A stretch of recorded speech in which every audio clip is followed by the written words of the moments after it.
질문부터 여러분에게 좀 드리겠습니다.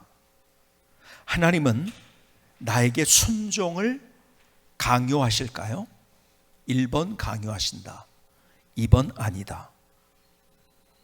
몇 번인 것 같습니까? 예?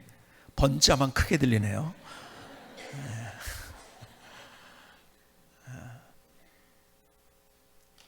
많은 사람들이 신앙생활을 많이 하고 열심히 하고 오래 해도 자꾸 하나님에 대한 개념을 어떻게 가지고 있냐면 하나님이 나를 강요하시는 하나님이라고 알고 있어요. 물론 이런 거 있어요. 여러분, 성경에서 하도 우리가 못하니까 너 그러면 안 돼 그러고서 하는 적이 있지만은 성경 전체에서 우리에게 보여주는 하나님의 메시지는 뭐냐? 절대로 하나님이 우리를 강요하지 않습니다. 우리에게 자유를 주셨어요. 자, 우리가 이제까지 본 것이 뭐냐면 눌리지 말고 누리십시오라는 시리즈로 갈라디아서를 보고 있는데요, 하나님이 우리가 오히려 죄의 종노릇, 내가 거기 매여서 종노릇 한다는 것도 모르고 있을 때 우리를 먼저 우리에게 찾아오셔서 우리를 구원해 주셨어요. 우리에게 자유를 주신 거예요. 죄로부터의 자유. 그리고 자유를 주신 하나님께서 우리를 다시 멍에를 매도록 하지 않는다는 거죠. 자, 이 이야기를 조금 더 여러분들에게 잘 설명하기 위해서 제가 오스왈드 샌더스의 책에 있는 내용을 좀 소개를 드리고 싶어요. 오스왈드 샌더스는 참 대단한 분입니다. 이분이 누구에게 영향을 받았냐면 당시의 최고의 설교가, 근현대사에서 가장 위대한 설교자라고 일컬어지는 사람, 스펄전이라는 분입니다. 스펄전 목사님, 대단하죠. 이 스펄전 목사님 침례교 목사님인데, 영국의 침례교 목사님인데요, 이 스펄전 목사님이 누구에게 영향을 줬냐면은, 스펄전 목사님이 수많은 사람에게 영향을 줬지만 특별히 미국의 무디에게 영향을 줬어요. 그리고 무디는 또 누구에게 영향을 줬냐면 초창기 우리나라 처음 복음이 들어올 때에 그때 선교사님들에게 영향을 줘가지고, 여러분, 우리나라에 처음 선교하러 오신 선교사님들이요, 무디 목사님의 설교를 듣고, 무디의 설교를 듣고 감동을 받아서 내가 선교사로 가겠다, 이래서 우리나라에 온 선교사님들이 굉장히 많이 있습니다. 근데 그걸 거슬러 올라가면 누구냐면 스펄전으로부터 스펄전에게 무디가 영향을 받았고, 또 선교사님들이 또 많은 사람들이지만 특별히 한국에 온 선교사님들이 무디의 영향을 받았어요. 어쨌든 이 스펄전의 설교를 듣고 예수 믿고 회심한 사람이 바로 오스왈드 샌더스라는 사람입니다. 이분이 쓴 책 가운데 주님은 나의 최고봉이라는 책이 있어요. 이 책을 오래전에 우리 교회 추천 도서에 하기도 했는데, 했는지를 아는 사람이 있고, 첫 번째는 했는지도 모르는 사람이 있고, 했기 때문에 읽어본 분도 있을 것이라고 생각이 되어집니다. 어쨌든 미국에서 60년간 최고로 많이 팔린 베스트셀러. 그리고 미국 사람들에게 물어봤어요. 앞으로 100년 후에 당신의 서고에 꽂아 있을 기독교 고전을 꼽으라면 어느 것입니까? 할 때 1위가 바로 주님은 나의 최고봉이라는 책입니다. 대단한 책이죠. 그런데요, 이 책에서 이렇게 이야기를 합니다. 잘 한번 들어보시겠습니까? 주님께서 순종을 강요하신다면 그분은 노예 감독자와 같을 것이요 참된 권위를 갖지 못할 것입니다. 주님은 결코 순종을 강요하지 않습니다. 여러분, 이게 성경의 이야기예요. 하나님께서는 우리를 순종을 강요하지 않습니다. 그러면 뭐가 돼요? 강요하면 노예 감독자와 같다는 거죠. 하나님은 우리에게 노예 감독자가 아니라는 거예요. 그런데 많은 사람들이 그렇게 알고 있고 그래서 눌려 있어요. 아니에요.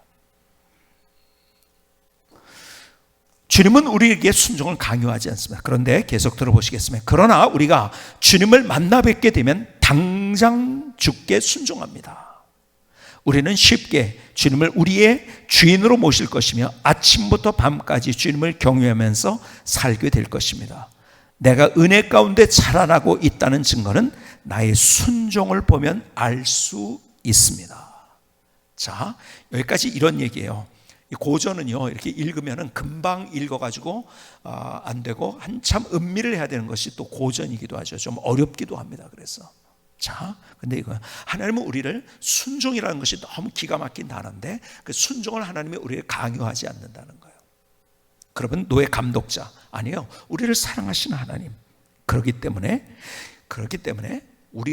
하나님은 우리를 강요하지 않아요. 그런데 주님을 우리가 만나고 하나님의 사랑이 뭐고 하나님이 내게 어떤 은혜를 주었는지 내가 깨닫게 된다면 이야 너무 감사하다. 그래서 자동적으로 내가 순종하는 것이 나의 기쁨이 되고 그리고 순종하는 것이 자발적인 순종을 내가 하나님 앞에 드리고 싶은 삶이 된다는 거예요. 진짜 하나님의 사랑이 뭔지 하나님의 은혜가 뭔지를 깨닫게 되면 그것은 자발적인 순종으로 하나님 앞에 나간다는 것이죠. 그래서 내가 잘하고 있다는 것, 영적으로 잘하고 있다는 것은 내가 그 안에 하나님 앞에 향한 자발적인 순종이 있는가. 자, 그러면서 계속 이렇게 얘기합니다. 우리는 진흙탕 빠져 있는 순종이란 단어를 살려내야 합니다. 참 멋진 표현인 것 같아요. 진흙탕에 빠져 있는 순종. 무슨 말이겠습니까? 우리는 순종을 해야 된다는 그런 압박감 속에 있어요. 압박감. 내가 해야지. 순종해야지. 그리고 안 하면은 나를 쫓아와서 다리 몽둥이를 분지러 놓는 하나님. 그래서 내가 눌려있는 거, 나 이거 못했는데, 순종 못했는데 또 하나님이 쫓아와서 나를 어떻게 하겠지?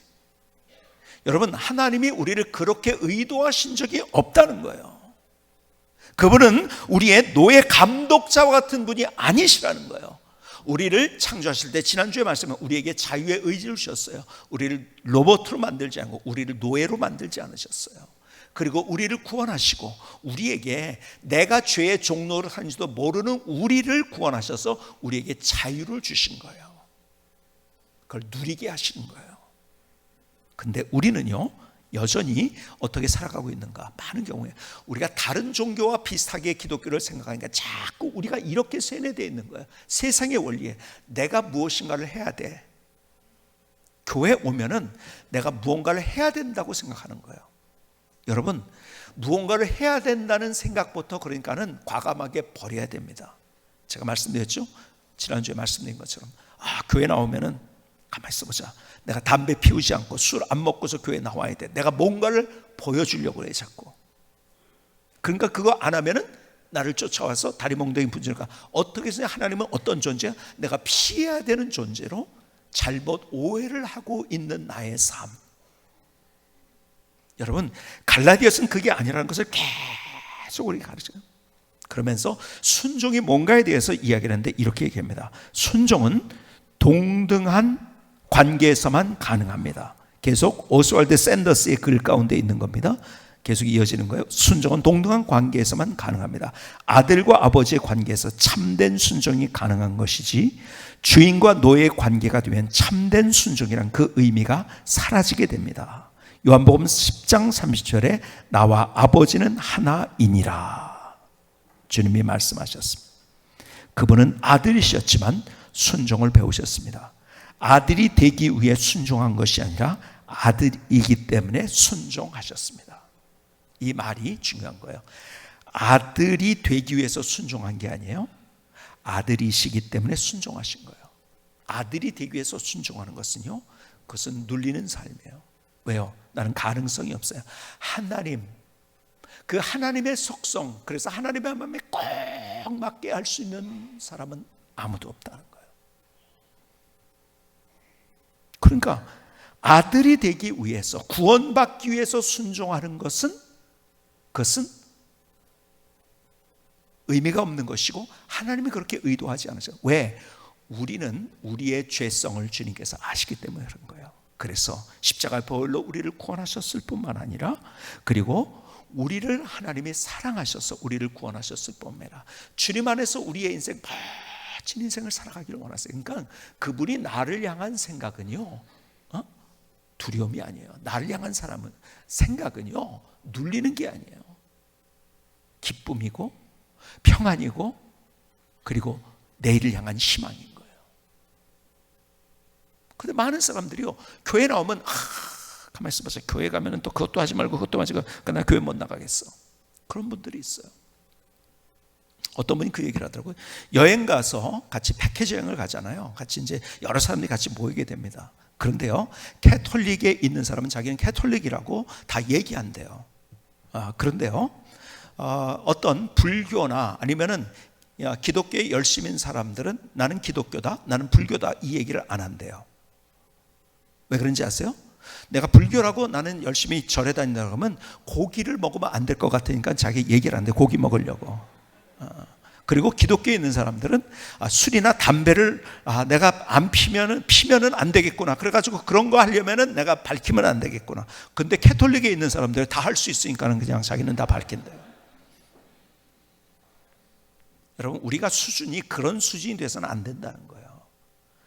여러분, 내가 뭘 하고 안 하고를 통해서 하나님이 나를 어떻게 하시는 분이 아니라, 하나님의 사랑은 첫 번째 무조건적인 사랑이, 나를 사랑하셔서 그를 믿을 때 그분 앞에 돌아서는 사람들마다, 내가 하나님을 등졌던 우리들이 돌아서고 예수님을 영접한 모든 사람에게 그 사랑, 십자가의 보혈로 우리에게 주신 구원의 은혜를 주시는 거예요.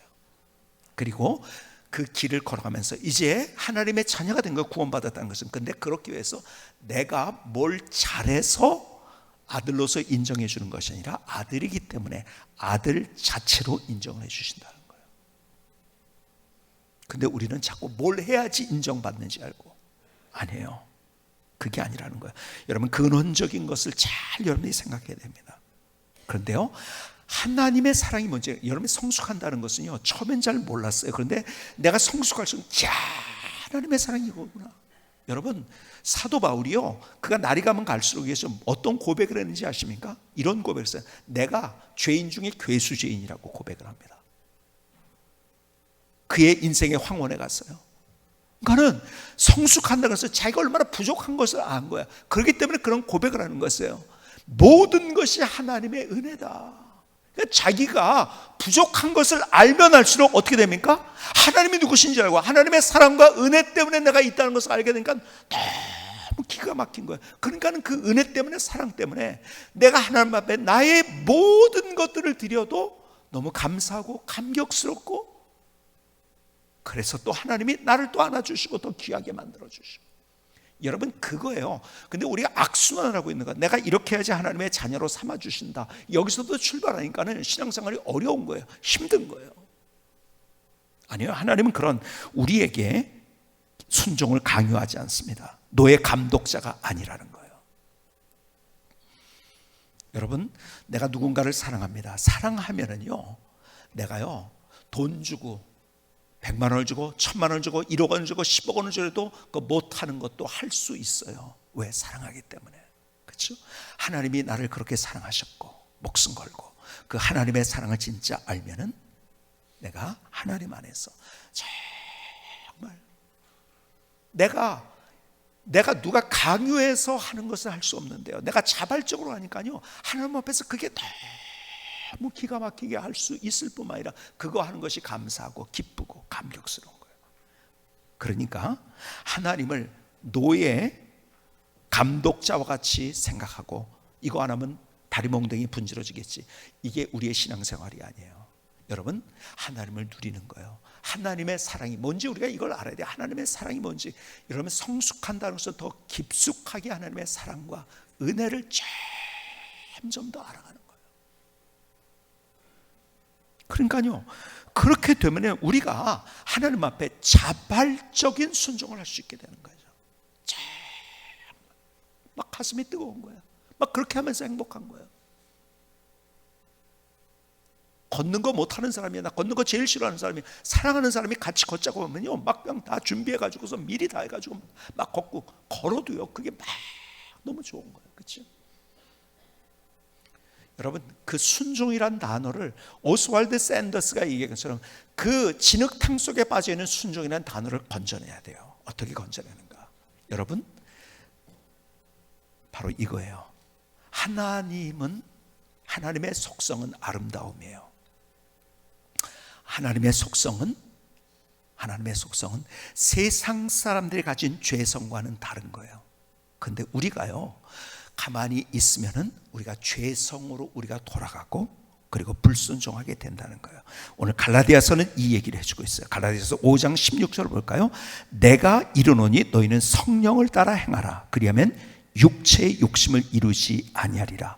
육체의 소욕은 성령 거스리고 성령은 육체를 거스리니 이 둘이 서로 대적하므로 너희가 원하는 것을 하지 못하게 하려 함이라.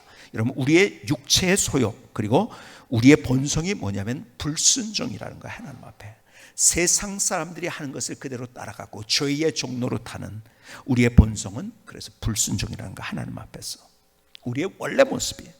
그래서 갈라디아서 5장 19절 이하는 계속 이렇게 했네요. 육체의 일은 분명하니 곧 음행과 더러운 것과 호색과 우상숭배와 주술과 원수 맺는 것과 분쟁과 시기와 분냄과 당지는 것과 분열함과 이단과 투기와 술 취함과 방탕함과 또 그와 같은 것들이라. 여러분, 우리의 삶을 살아가면서 우리는 나도 모르게 세상이 그렇게 살아가고 있다면 나도 자연스럽게 거기를 쫓아가게 되고, 그것은 뭐냐? 하나님으로부터 불순종하는 삶을 사는 것이라는 얘기를 하고 있는 거예요. 자, 그렇다면 어떻게 하나님 앞에 우리가 순종하는 삶을 살 수 있을 것인가? 여러분, 이것도요, 우리의 구원이 그런 것처럼 이것이 내 노력으로 자꾸 하려고 그래요. 그게 힘든 거예요. 눌리는 거예요. 아니에요. 어떻게 하나님 앞에 순종하는가? 자꾸 우리는요, 세상에서 이야기하는 것처럼 계속 말씀드렸죠. 여러분, 무신론도 그 다음에 다른 종교도 그리고 이단들도 네 노력이다 이걸 얘기합니다. 그런데요, 내 노력으로 안 된다는 것을 하나님이 아세요. 그래서 할 수 있도록 우리에게 만들어 주시는데, 오늘 본문이 이거예요. 여러분, 내가 억지로 할 수 없이 순종하면서 힘들게 눌리는 인생을 사는 것이 아니라 순종할 수 있는, 그리고 그 열매를 맺을 수 있는 삶을 살아갈 수 있도록 갈라디아서 5장 16절은 이렇게 선언을 합니다. 내가 이르노니 너희는 성령을 따라 행하라. 성령을 따라 행하라. 그리하면 육체의 욕심을 이루지 아니하리라. 뭐죠? 아까 얘기한 대로 육체의 일은 분명하니 19절에 육체의 이런 것들이요, 음행과 더러운 것과 호색과 우상숭배와 주술과 원수 맺는 것과 분쟁과 시기와 분냄과 당지는 것과 분열함과 이단과 투기와 술 취함과 방탕함과 또 그와 같은 것들. 여러분, 이것을 내가 안 해야지 하고서 하는 것은 불행한 인생이라는 거예요. 그래서 할 수 있게 만들어 주시는 성령님. 그래서 우리가 우리의 삶을, 성경은 우리에게 이렇게 또 표현을 합니다. 에베소서 5장 18절에는 술 취하지 말라. 이는 방탕한 것이니 오직 성령으로 충만함을 받으라. 여러분, 성령 충만하라는 거예요. 그러니까 성령에 의해서, 자, 이렇게 한번 그려보시겠어요? 어저께 우리가 청소를 했어요. 청소를 한 사람들이 크게 광고에서 보신 것처럼 외쳤어요. 뭐라고 외쳤죠? 광고 보셨나요? 뭐라고 외쳤는지 기억 안 나세요? 다음에 함께 해요. 오신 분들이 다음에 함께 하십시다. 근데 보세요, 여러분, 어떤 집이나 방을요 1년 동안 방치해 놓으면 어떻게 되죠? 1년 동안 방치해 놓으면 그 폐가가 됩니다. 그냥, 그렇죠? 여러분, 아무도 안 건드려도 자연적으로 뭐가 되는지 아십니까? 그래서 무너지는 게 되는 거예요. 그리고 지저분해집니다. 여러분, 우리 교회 청소를 했지만요, 건드리지도 않은데 먼지가 끼어 있고 그 다음에 거미줄이 있고요, 막 그런 거예요. 그렇죠? 깨끗하게 하려면 그 집을 가꾸어야 되는 거예요. 내 인생이 마찬가지요. 그냥 다람쥐 쳇바퀴 돌듯이 우리가 걸어가면 어떻게 되는지 아십니까? 우리의 인생, 내 내면과 내 인생 자체가 먼지 끼고 그리고 이상하게 만들어지고 무너져 버리는 거야. 늘 가꾸어야 되는 거예요. 그렇죠? 그래서 우리가 하나님의 것을 누리기 위해서는 하나님의 것으로 우리가 우리의 속사람을 가꾸어야 되는 거예요. 근데 어떻게 하느냐? 자꾸 내가 이거 하면 하나님이 쫓아서 다리 몽둥이 분지르겠지, 이게 아니라 주님께서 그렇게 할 수 있는 길을 우리에게 보여주는 것이 내가 할 수 없기 때문에 성령 충만한 삶을 살면 된다는 거예요. 자, 그러면서 오늘 본문은 이렇게 얘기합니다. 에베소 5장 18절에 보니까 다시 볼까요? 술 취하지 말라. 이는 방탕한 것이니 오직 성령으로 충만함을 받으라. 자, 보세요. 성령 충만함과 관한 얘기를 하면서 무엇과 비교를 해서? 술 취하는 것과 비교를 해서 술 취하지 말자, 성령 충만하자, 이렇게 이해하라는 게 아니에요. 이것은, 이 말씀은 이렇게 이해하는 거예요. 술 취하는 게 뭐죠? 술 취하면은요, 보통 사람들이 자기가 평소에 하지 못하던 행동을 합니다. 어떤 사람 막 소리를 지르는 사람, 술만 먹으면요. 어떤 사람은요, 술만 취하면은요, 가서 막 다 때려 부시는 사람이 있어요. 그렇죠? 어떤 사람은요, 조용히 가서 또 그냥 가만히 있는 사람도 있더라고요. 술 취하면요. 어떤 사람은 젓가락 가지고 두드리면서 노래하는 사람이 있고요. 별의별 사람들이 다 있어요. 자, 그런데 보세요. 그 사람들이 평소에 그렇게 안 하던 행동을 왜 그렇게 할까요? 술 취했기 때문에. 술 취했다는 건 뭐죠? 술 취한 것은 술에 의해 생각하고, 술에 의해 판단하고, 술에 의해 결정한 거예요. 그렇죠? 성령 충만이 뭔가? 성령님에 의해 생각하고, 성령님에 의해 판단하고, 성령님에 의해 결정하고, 성령님의 다스림과 통치를 받는 거예요. 여러분, 내 속에는 죄성이 있어요. 그렇죠? 그리고 세상의 물줄기는요, 다 죄성으로 흘러갑니다. 거기에서 우리의 내면을 깨끗하게 하고, 하나님의 속성을 어떻게 담고, 어떻게 내가 주님의 길을 쫓아서 우리의 순종하는 삶을 살아갈 것인가, 내가 하려니까 힘든 거예요. 이를 악물수록 힘든 거예요.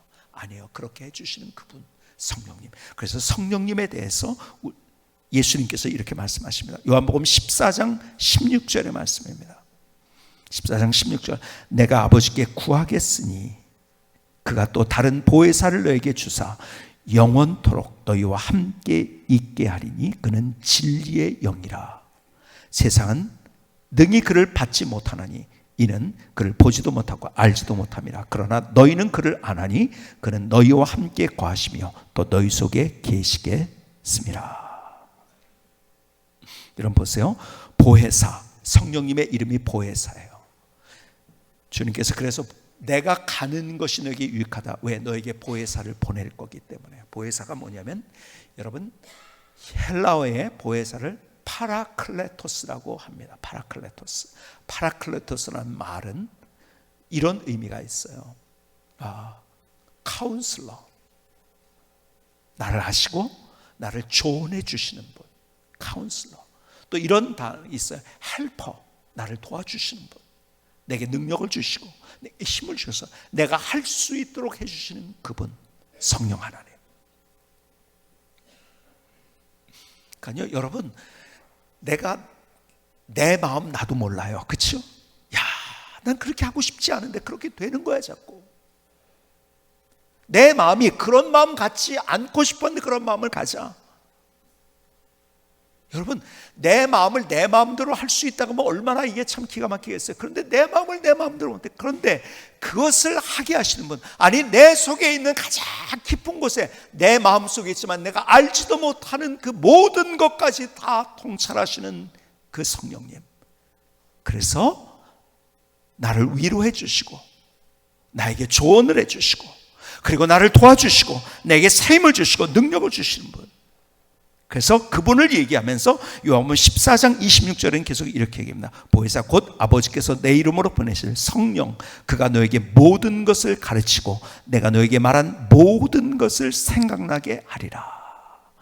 여러분, 성령님은 우리에게 깨닫게 하시고, 그리고 하나님의 것들로 내 안에 채우시는 그분. 그래서 우리가 성령의 충만, 그래서 성령님에 의해 생각하고 성령님의 다스림과 통치를 받을 때 내가 할 수 없는 것을 하고, 내가 생각할 수 없는 것을 생각하고, 그분이 지혜를 주시고 능력을 주시고. 그래서요, 주님께서 이 땅을 떠나시면서 제일 마지막에 하신 말씀, 그것이 사도행전 1장 8절에 승천하시기 바로 전에 하신 말씀, 오직 성령이 너에게 임하시면 너희가 권능을 받고 예루살렘과 온 유대와 사마리아와 땅까지로 내 증인이 되리라 하시니라. 자, 보세요. 예수님께서 무슨 말씀하셨는지 아세요? 여러분, 예루살렘과 온 유다 사마리아 땅까지로 내 증인이 되라는 거예요. 자, 그런데 그들의 문제는 뭘까요? 십자가 앞에서 도망갔던 사람이 무슨 어딜 땅끝까지 가요? 그렇죠? 어디를 간단 말이에요. 그렇죠? 그리고 그들은 대부분이 갈릴리 출신들이에요. 예루살렘 북쪽에 갈릴리 출신들이에요. 그러니까 예루살렘에 있는 사람들은요, 지적으로 종교적으로 우월의식을 가지고 있어요. 그리고 그쪽에 있던 사람은 열등의식을 갖고 있던 사람들이고, 그리고 뿐만 아니라 그들은 어떤 사람들이냐면 자기들이 살고 있었던 그 근처를 거의 떠나본 일이 없었어요. 예수님 따라서 조금 가본 거 외에는 그렇게 다른 데 가본 일이 없어요. 기껏해서 멀리 간 게 예루살렘 정도 간 거. 그 주변에 있는 데가볼리 뭐 이런 것들은 다 주변 지역이거든요. 다 거기서 거기거든요. 다 걸어서 갈 수 있는 조그만 거리들만 가봤죠. 무슨 어디를 갑니까? 사마리아에서 온 유대와 사마리아 땅끝까지. 그들의 입장에서 말도 안 되는 거예요. 여러분, 이것을 처음 들었던 제자들의 입장에서는 말도 안 되는 거예요. 웃기는 말이에요. 무슨 어디까지 가라고? 증인이 되라고? 내가 이런 모습인데? 내가 이렇게 부끄러운데? 내가 이렇게 연약한데? 내가 힘이 없는데? 내가 지혜가 없는데? 내가 경험이 없는데? 내가 해본 것이 없는데? 땅끝까지? 그런데 전제가 있어요. 어떤 전제?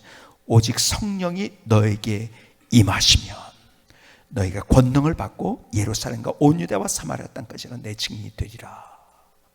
여러분, 할 수 없어요, 그들이. 근데 성령께서 할 수 있게 해주신다는 거예요. 권능을, 능력을, 할 수 있는 지혜를, 힘을, 파워를, 능력을 주신다는 거예요. 여러분, 그래서 세상의 원리, 다른 모든 종교는 네가 하는 거예요. 네가 수행하는 거야, 네가 노력하는 거야. 아니에요. 그런데 성경은 계속해서 우리에게 하는 거야. 네가 아니다. 성령께서 네 안에서 역사하면 내가 능력을 받을 수 있고, 누구도 위로해 줄 수 없는 그 너의 마음까지도 위로해 주고, 만져주고, 카운슬링 해주고. 인생을 살아가면서 우리는 혼자라는 느낌을 가질 때가 얼마나 많이 있나요? 다른 사람에게 오해를 받아가지고 내가 힘들 때가 얼마나 많이 있나요? 나 혼자서 느끼는 그 외로움, 혹은 수치심, 혹은 열등감, 내가 지금 그 모든 것들 누가 다 이해할 수 있단 말입니까?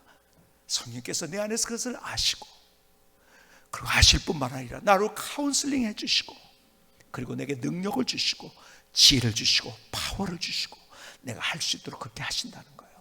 그러니까 내가 하면 눌리는 거예요. 그런데 성령님과 함께하면, 성령 충만한 삶을 살면 우리가 누리면서 우리의 인생을 살아갈 수 있다는 거죠.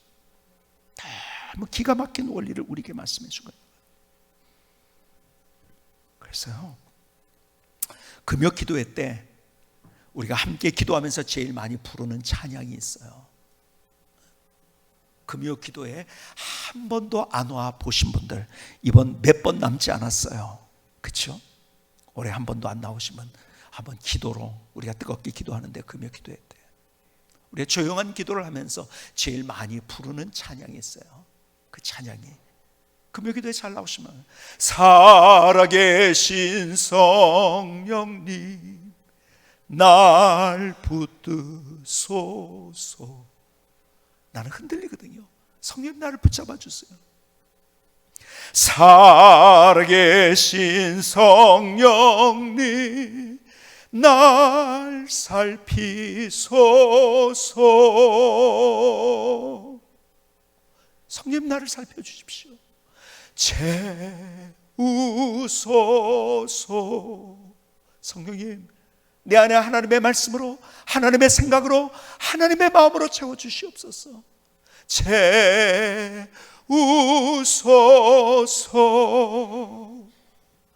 성령 하나님 새롭게 하소서.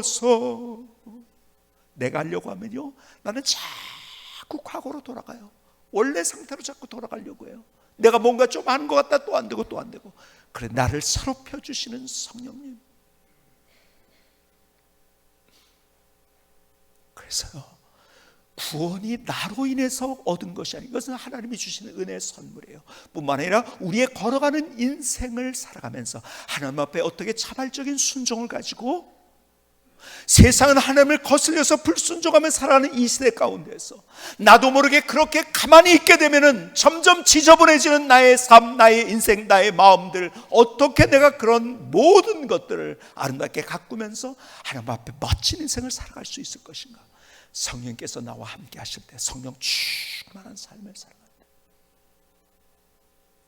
여러분, 우리는 눌리지 않고 누리는 삶을 살아가는 거예요. 그래서 성령 충만하는 것이 힘들게 우리를 어떻게 하라는 얘기가 아니에요.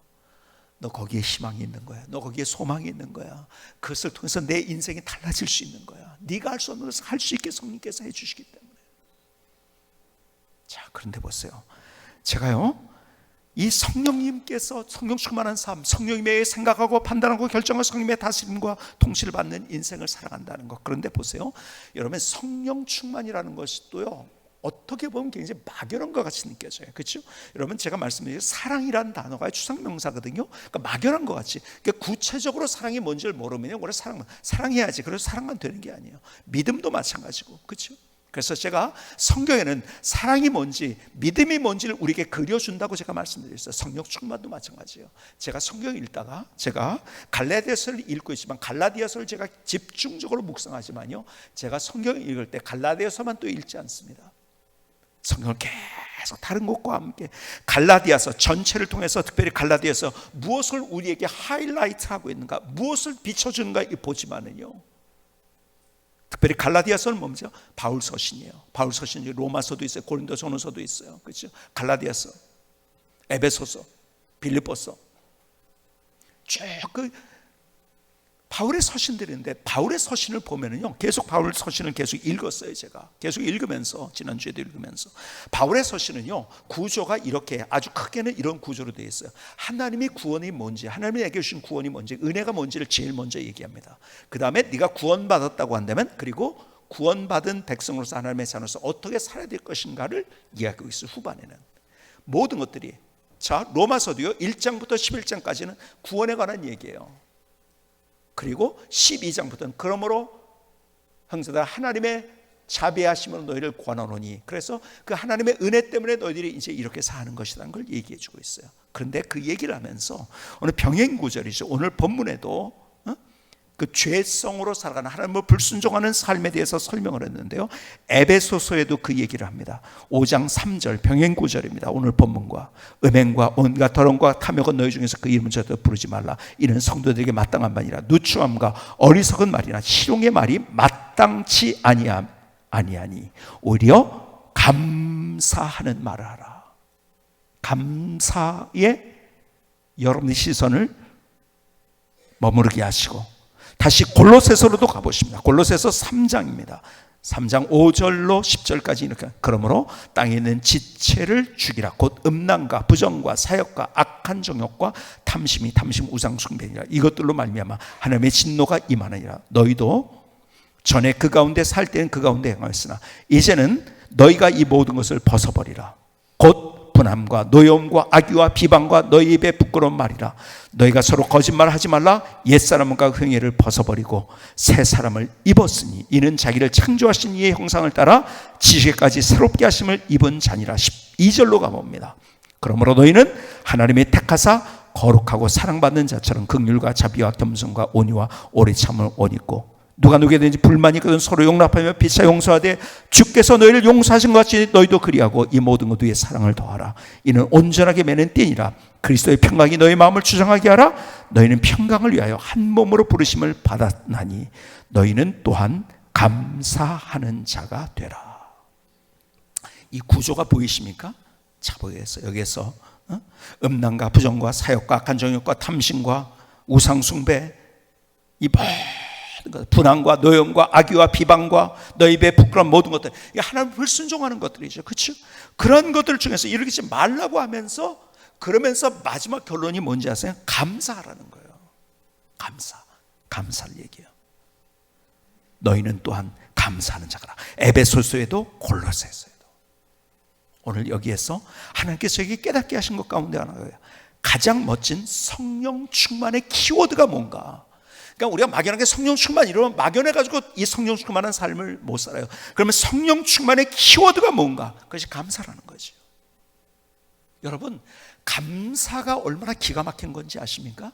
그래서 감사가 우리의 인생에 믿음의 사람들은요 늘 언제나 있어야 그것이 감사인 거예요. 자, 여러분에게 설명드린 것처럼 어떤 절대자도, 불교도 유교도 어디도 뭐 모슬렘도 다 보세요. 어떤 절대자가 내가 너를 사랑한다는 말이 없다고 했어요. 그렇죠?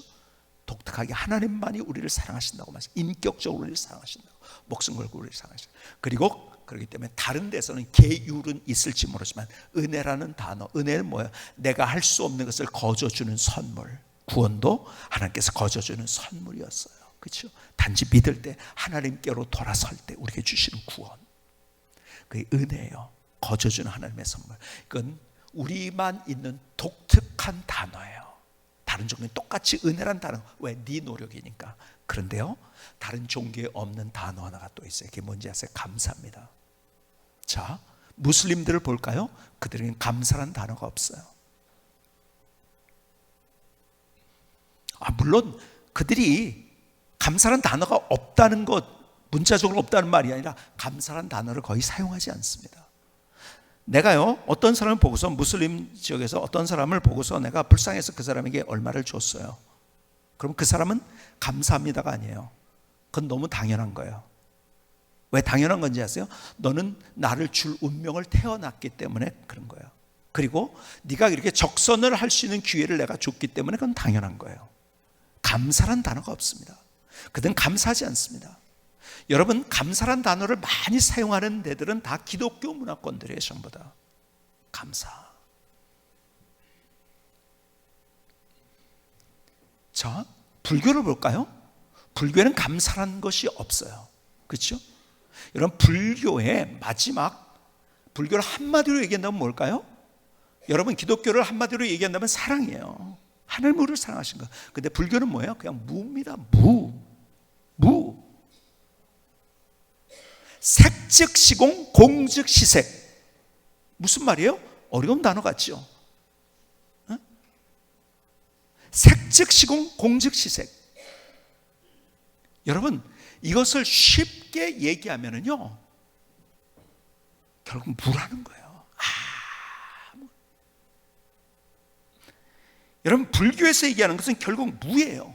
색즉시공 공즉시색이라는 말은 실체가 없다는 거예요. 한마디로 얘기하면 실체가 없다는 거예요. 그럼 뭡니까? 그게 무예요, 무. 그래서 불교에서 가르치는 거는요 감사가 아닙니다. 뭘 가르칩니까? 집착을 버리라고 얘기합니다. 네가 힘든 이유는 집착하기 때문이다. 또 욕심을 부리기 때문에 거기까지 뺏기 못해요, 얘기를. 그렇죠? 왜? 무니까. 야, 그거 아무것도 아닌데 뭘 거기 집착을 해? 쉬운 거죠. 야, 그것도 아무것도 아니야. 그 사람이 너한테 그래? 집착을 버리면 되는 거예요. 아무것도 아닌데 뭐. 거기까지밖에 얘기를 못하는 것이요.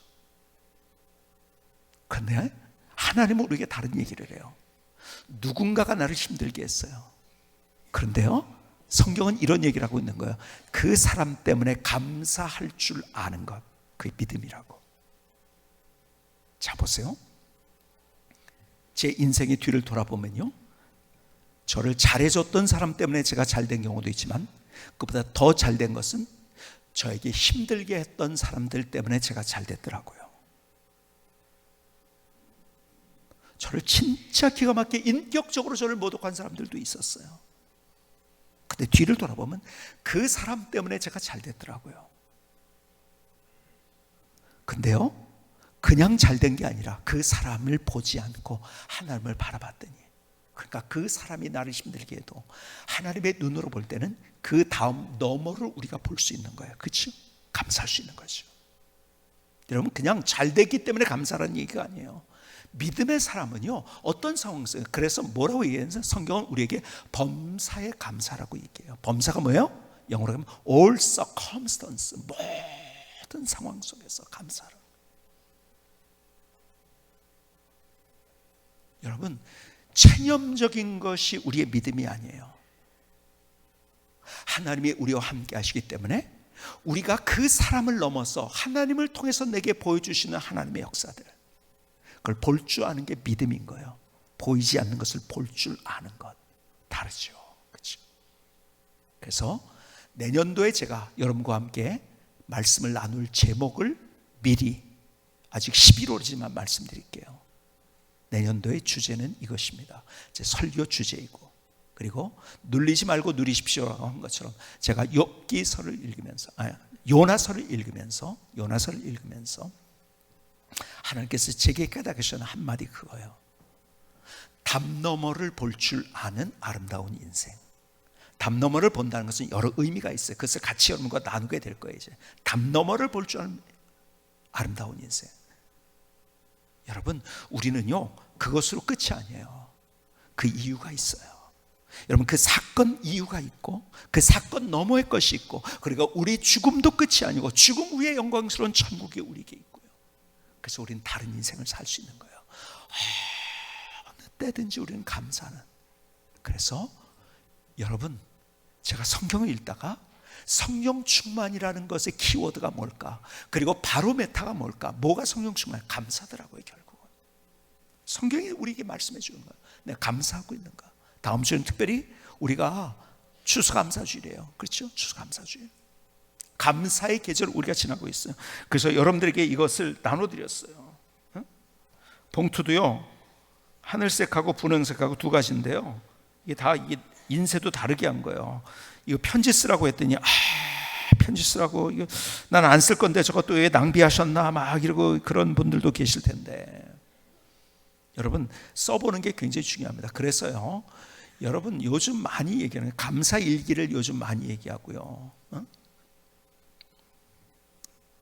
우리 특별히 황성주 박사 우리 교회에서 가끔 오셔서 설교도 하셨죠. 감사 일기 쓰는 운동을 벌이고 있어요. 그리고 감사 일기 쓴 걸 저에게 또 자주 보내줘요. 뭐 때문에 감사했대, 뭐 때문에 감사해. 여러분, 감사가 믿음이고 감사가 성령 충만한 인생을 살아요. 어떤 상황 속에서도. 그러니까요 매일 쓰는 사람들도 1년에 한 번, 여러분 쓰는 거와 안 쓰는 거, 그냥 생각만 하는 거와는 다릅니다. 꼭 쓰시기 바랍니다. 그래서 성광교회라고 쓴 데는요, 여러분 우리 교인들 가운데서 내가 감사하고 싶은 분들 또 이렇게, 그래서 쿠폰도 이쁘게 만들었더라고요. 이거 해가지고 이걸 아마 카페에서 파나요? 밖에서도 파는지 하여간 이래가지고 이걸 넣어서 아이스 아메리카노도 있고 카페 라떼도 있고 뭐 아메리카노도 있고 이렇게 해줘. 넣어가지고서 감사하다는 마음. 여러분 사실은요 우리가 어떻게 성령 충만해 주시는 감사로부터 출발이더라고요. 어떻게 우리가 성령 충만한 삶을 살고 내가 성령 충만한 인생으로 사는 바로메타는 내가 감사하느냐. 하나님 앞에도 우리가 정말 이번 추수감사절 우리가 갈라디아서를 봤잖아요. 그렇죠? 갈라디아서를 보면서 하나님께서 내게 주신 것이 1억 원 10억 원이 아니라 그거와 비교할 수 없는 그 놀라운 하나님의 은혜를 주셨는데, 그 은혜 때문에 내가 하나님 앞에, 그 구원의 은혜 때문에, 하나님의 은혜 때문에 감사하며 주님 앞에 예배드리고 하나님 앞에 예배를 드릴 수 있는 그러한 추수감사가 되었으면 좋겠어요. 정말 뜨거운 마음. 오늘 주님께서 우리에게 말씀하세요. 순종을 하나님께서 너의 감독자와 같이 우리를 그렇게 밀어붙이지 않는다는 거예요. 인격적으로 우리를 대하십니다. 우리 인격적으로 우리를 대하세요. 우리에게 자유의지를 주셨고, 그런데 자발적인 순종, 진흙탕에 빠져있는, 그래서 할 수 없이 순종하고 야 이렇게 하면 안 되지. 아니에요. 내가 하나님 앞에 자발적인 순종. 근데 어떻게 그 일을 할 수 있는가? 성령 충만할 때. 여러분 내가 할 수 없어요. 내가 이거 하지 말아야지. 여러분 중독에 빠진 사람이 안 해야지 해서 됩니까? 안 되는 거예요. 그건 할 수 있는 능력을 우리에게 주시는 성령님. 그래서 그런 간증들 많이 듣잖아요. 그렇죠? 성령께서. 그런데 그 바로메타가 뭐냐? 내가 성령 충만하다는 바로메타, 성령 충만하다는 것의 키워드는 감사예요. 감사로 세우는.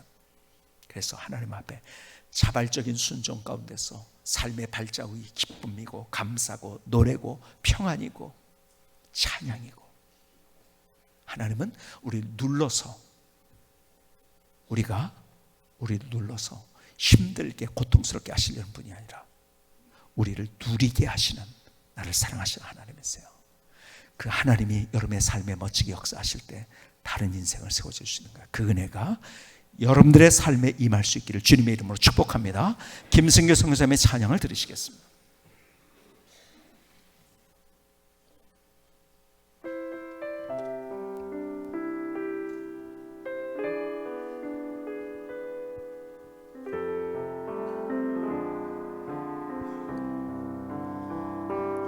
성령이여 나의 생각을 아름답게 만드시는 성령님, 성령이여 나의 행동도 성령의 인도하심 따라 행합니다. 성령의 충만한 복된 삶으로 성령의 열매 맺는 삶, 성령이여 날마다 감사하며 눌리지 말고 누리며 살게 하소서. 성령님 나를 붙드소서. 성령이여 나의 생각을 아름답게 만드시는 성령님, 성령이여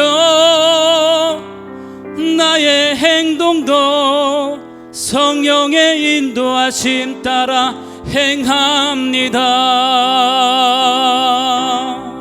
성령의 충만한 복된 삶으로 성령의 열매 맺는 삶, 성령이여 날마다 감사하며 눌리지 말고 누리며 살게 하소서. 성령님 나를 붙드소서. 성령의 열매 맺는 삶. 아멘. 하나님 나의 고백입니다. 나의 노래입니다. 나를 받아주시고 나를 받아주시고. 오늘 같이 나눈 말씀이 이거예요. 찌그러진 인생 살지 말고 바로 선 인생, 눌리는 인생이 아니라 누리는 인생을 살아가야 돼요. 그런데 우리가 하나님의 자녀로서 어떻게 그렇게 삶을 살아갈 것인가? 내가 가만히 있으면은 나도 모르게 내 마음과 생각과 내 주변은 지저분하게 돼 있어요. 불순종의 길을 걸어가게 돼 있어요. 그렇기 때문에 우리가 늘 갖고 와야 돼요. 그런데 어떻게? 내 힘으로 안 된다는 거예요. 성령께서 그렇게 할 수 있는 힘을 달라고. 보혜사 성령님, 내 마음을 아시고 내 생각을 아시고 아무도 모르는 나의 고통이 뭔지, 내 눈물이 뭔지, 나의 아픔이 뭔지, 나의 상처가 뭔지, 내가 뭐 때문에 멍들었는지를 아시는 주님. 여러분, 다른 사람에게서 그거 어떻게 위로받을 수 없어요. 주님이 또 나의 모든 것들을 만져주시고 거기서 이길 수 있는 힘을 주세요. 지혜를 주세요. 능력을 주세요. 성령 충만한 성령님에 의해서. 그런데 성령님에 의해 산다는 것, 그것이 가장 기본적인 키워드는 감사로 사는 거예요. 성령 충만의 키워드는 감사예요. 바로메타는 감사로 우리의 11월을 우리가 엮어가는데요. 제가 이렇게 제안을 드립니다. 이번 한 주간은 이렇게 합시다. 이번 한 주간은 아침에 일어나셔서 외치시기 바랍니다. 하나님 감사합니다. 10번을 하나님 감사합니다. 하나님 감사합니다. 그리고 점심 먹고 하나님 감사합니다. 10번. 그리고 저녁에 자기 전에 하나님 감사합니다. 아무도 없을 땐 소리 크게 소리 내는 게 중요합니다. 근데 사람들이 있을 때 소리치면은 이 사람 이상한 거 아니야? 그럴 수가 있어요. 그렇죠? 그래서 마음으로는 크게 소리치시고, 사람이 있을 땐 속으로, 없을 때는 큰 소리로 같이 그렇게 한번 일주일을 그렇게 한번 진화해. 그러면요, 내 생각이 마음이 깨어나는 거예요. 다르게 살 수 있어요. 자, 한번 저를 따라해요. 하나님 감사합니다. 하나님 감사합니다. 마지막에 감사합니다 이게 아니라 감사합니다 이렇게 올려보십시오. 하나님 감사합니다. 다른 인생 감사로 여는, 세상의 어떤 사람들도 하나님과 함께하는 것이 얼마나 놀라운 감격이고 노래고 찬양인 줄 모르는, 하나님과 함께 동행하는 멋진 삶, 눌리지 않고 누리는 멋진 인생을 세워갈 수 있기를 주님의 이름으로 축복합니다. 축복합니다. 기도하시겠습니다. 조용하지만 뜨거운 기도를 주님 앞에 드리십시다. 주님께서 내게 무엇을 말씀하시는지요?